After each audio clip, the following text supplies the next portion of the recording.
the idea of this panel, for reminding us of the importance of bringing something that seems so obvious, that seems so deeply inherent to just the nature of who we are, into a discussion, and reminding us that that which seems so obvious to many of us may not actually be so obvious to all of us.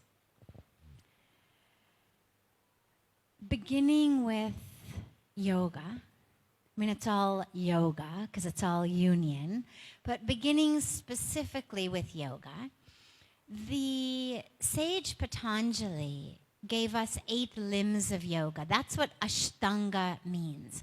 Today, when we think about Ashtanga yoga, it tends to involve a specific practice of the body and the breath. But actually, the Ashtanga, the 8 limbs, refers to the 8 limbs given by the sage Patanjali, which begins with the yama and the niyama, the do's and don'ts of how we live, and actually moves up through the postures. So asana is limb number 3. I won't go into all of this today, or that would take all of our time. But it ultimately brings us all the way up into the 8th limb, which is samadhi, that ecstatic union that yoga refers to, that oneness of the self with the divine. But the reason that I begin with this, and where I want to circle back to, is the yam and the niyam. That's the foundation of yoga. Asana, as I said, is only limb number 3. Pranayama is limb number 4. And anybody who's ever tried to build a house or a building of any sort knows you can't start on the 3rd floor. You can't start on the 4th floor. You need a foundation. And the foundation of yoga is yam and niyam. And there's 10 of them. There's 5 of each. And again, I won't go into all of those details. But if we just look at the very beginning, the very foundation of it, we begin with ahimsa. The very first of the yam and the niyam, the very first yam is ahimsa, non-violence. Then satya, truthfulness. Asteya, non-stealing. Apigraha, non-hoarding. And even if we end right there, if we end with 4 or even 3, even if we stop with asteya, non-stealing, if we simply adopt 3 of the 10 of the yam and niyam and we did nothing else, the problems that face our world today would be solved.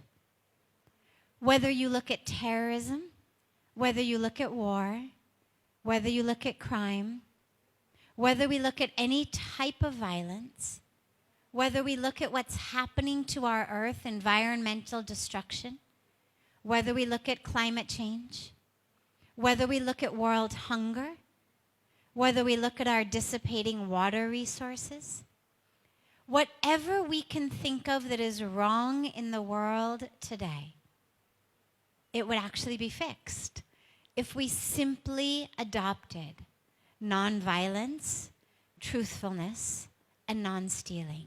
And so for me, yoga is the foundation of all of this.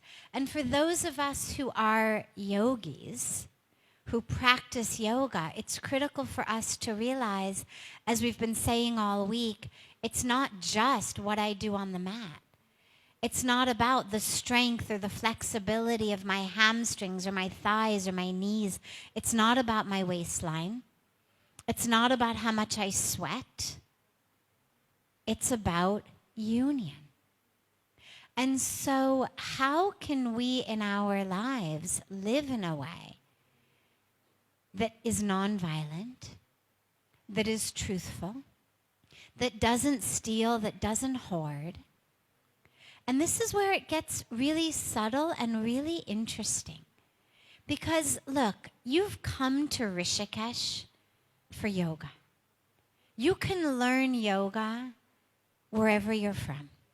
There's almost no city in the world today where you can't learn yoga. But if you've come here, it's because you've been called by something much deeper than physical fitness.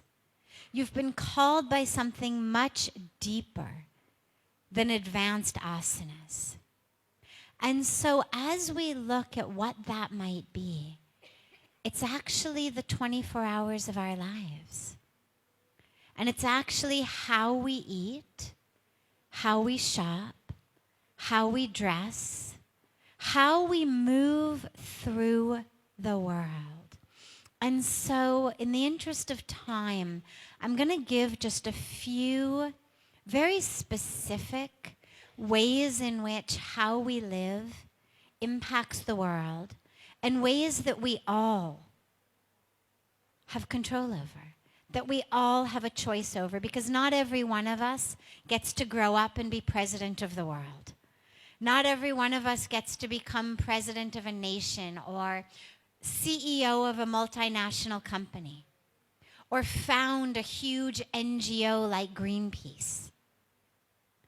Most of us also have other jobs or other responsibilities or families or so many different things that pull at our time, at our money, at our resources, at our energy. And the question then is, well, how can I live a yogic life? How can I be part of the solution in the minutes or the hours of the days that I have? And the good news is we can be.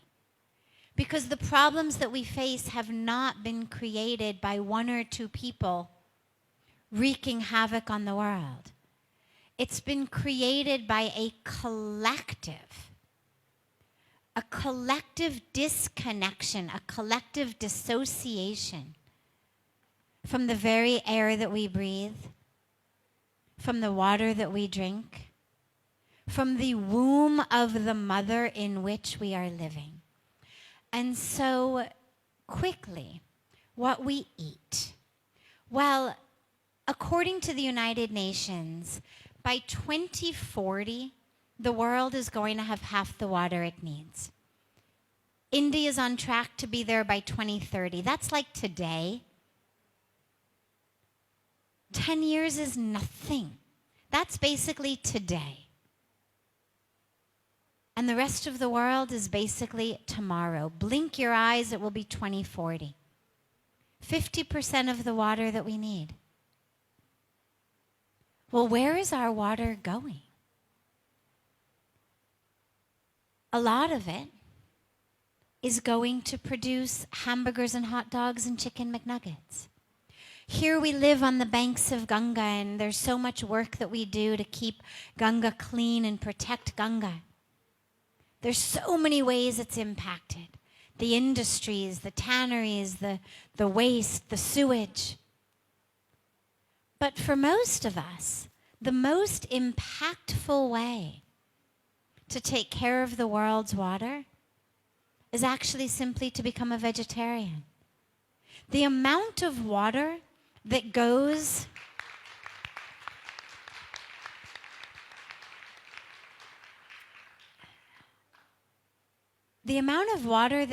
in the production of one meal of beef, so you sit down for hamburgers with your family, the amount of water that goes into that is the amount of water that you use in bathing for 6 months.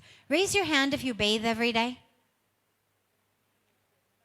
Raise your hand if you bathe most days.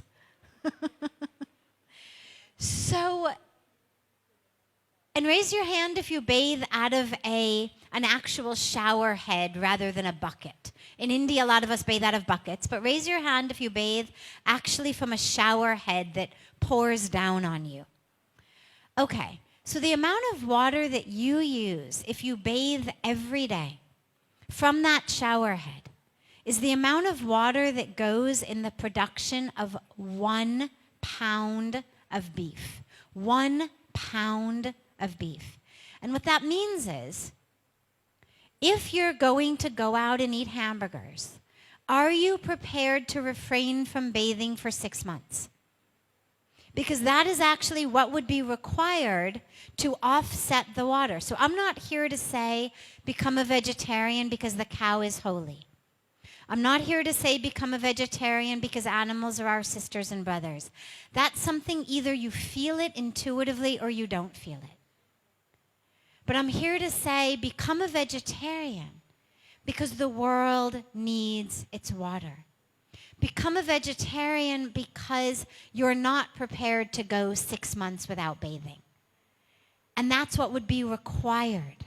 And for chicken, by the way, it's a third. So for chicken, you'd only have to refrain from bathing for 2 months.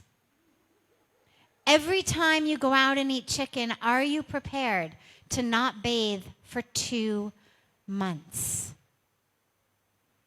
In addition to that, the amount of grain, wheat, rice, soy, corn, that goes in the production of 1 pound of beef is 16 times that which goes into the production of a pound of bread. So if I produce 16 pounds of grain, I can make 16 pounds of bread, of rice, of pasta, or I can make 1 pound of beef. Is there anyone here who believes that you are entitled to eat the food of 15 other people? Does anyone's religion or spirituality or internal sense tell them that I deserve the food of 15 other people? Because if it doesn't, then we have to be vegetarian. And again, it's not about the cow being holy. It's about people being holy. It's about starving children in Africa, in India, all over the world being holy and deserving their food. And so if we cycle our grain in such a way that 16 people's food goes into the production of my hamburger, well, that's not yogic. That's not dharmic. And so I share this with you not to make you feel badly, but actually to make you feel empowered, because who doesn't want to feed the world? And we actually have the power to do it. We produce enough grain to feed 10 billion people a day. There's only 7-point-something billion on the planet. Not one person needs to die of starvation, but tens of thousands of children die every day of starvation. More than 1 billion people sleep hungry every night. And we, sitting right here, have the power to change that. Just in what we eat. You don't have to be president. You don't have to form an NGO. We just have to live consciously. I could do this all day. I'm very aware of our time. I just want to add one last point to this, which is, in addition to what we eat, what we wear and what we buy, every single thing we buy is produced in a factory. Every single factory produces waste. Some of it goes in the air, some of it goes in the soil. From the soil, it goes in our water. Now, that doesn't mean don't ever buy anything, but what it means is, as consumers, we have power.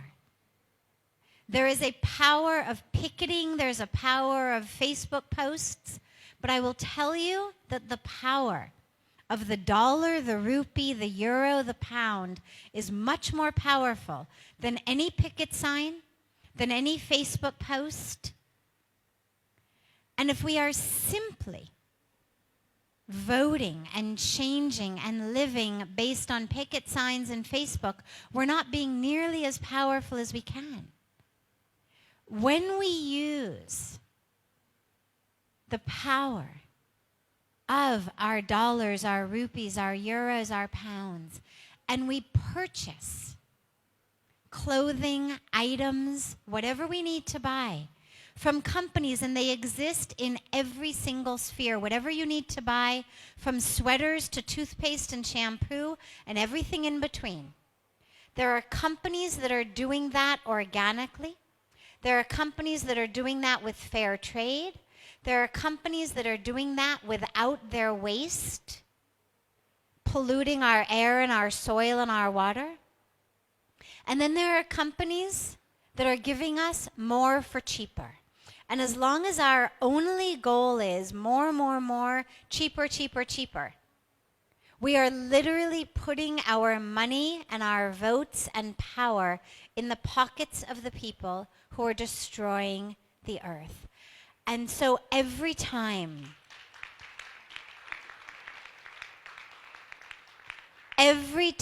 you shop, instead of trying to figure out how much you can get for as cheaply as possible, realize there is a price tag that has nothing to do with what is sitting on your bottle of shampoo, but a price tag that goes back to the Amazon rainforest, a price tag that goes back to the ozone layer, a price tag that goes back to the waters of Mother Ganga and the 500 million people living on her banks.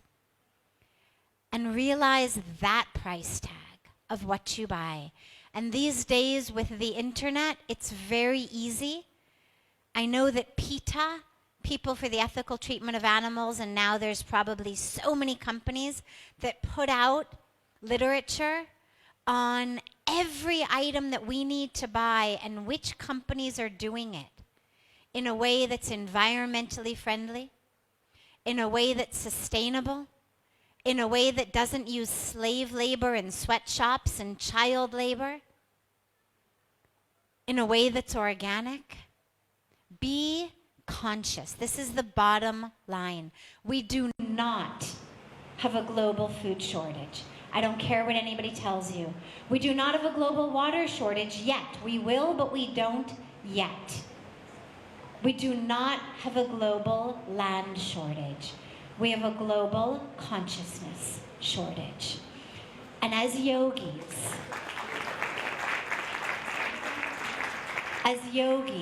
it is up to us to live consciously. And that's not just in our practices on the mat or on the cushion. It's in our meals, it's in our shopping, it's in our dressing, it's in every choice that we make every minute of the day. And that is the power that we all have. Thank you.